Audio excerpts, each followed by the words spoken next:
കോഴിക്കോട് കൊലക്കേസ് പ്രതി ആത്മഹത്യ ചെയ്ത നിലയിൽ കുറ്റ്യാടി സ്വദേശി അഖിലിനെയാണ് പെൺസുഹൃത്തിന്റെ വീട്ടിൽ തൂങ്ങി മരിച്ച നിലയിൽ കണ്ടെത്തിയത്. ആദ്യ ഭാര്യയുടെ ആൺസുഹൃത്തിനെ കൊലപ്പെടുത്തിയ കേസിലെ പ്രതിയാണ് അഖിൽ. 2023 നടന്ന കൊലപാതക കേസിൽ വിചാരണ നടക്കുന്നതിനിടെയാണ് ആത്മഹത്യ.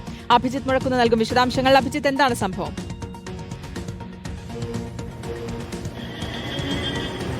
ശ്രുതി, പെൺസുഹൃത്ത് അകൽച്ചയിലായതുമായി ബന്ധപ്പെട്ട ചില മാനസിക പ്രയാസങ്ങൾ അഖിലിനുണ്ടായിരുന്നു എന്നാണ് പോലീസ് പറയുന്നത്. അതാണ് ഈ ആത്മഹത്യയിലേക്ക് നയിച്ചത് എന്നുള്ളതാണ് പോലീസിന്റെ പ്രാഥമികമായ നിഗമനം.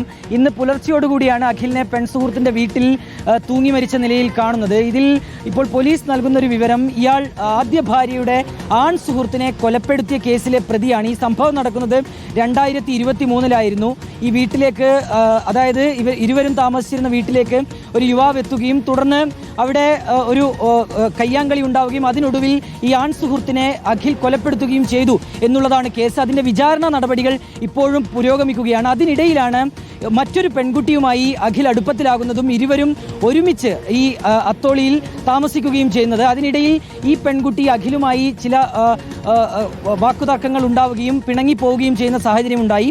ഇരുവരും തമ്മിൽ അനുനയിപ്പിക്കാനുള്ള ചില ശ്രമങ്ങളൊക്കെ ഉണ്ടായിരുന്നു. പക്ഷേ അതിനിടയിലാണ് ഇങ്ങനെ അഖിലിനെ ആത്മഹത്യ ചെയ്ത നിലയിൽ കാണുന്നത്. ഏതായാലും പോലീസ് നിലവിൽ ഇപ്പോൾ അസ്വാഭാവിക മരണത്തിന് കേസെടുക്കുകയും അന്വേഷണം ആരംഭിക്കുകയും ചെയ്തിട്ടുണ്ട്. ശരി, അഭിജിത്ത് മുഴക്കുന്നാണ് വിശദാംശങ്ങൾ നൽകി.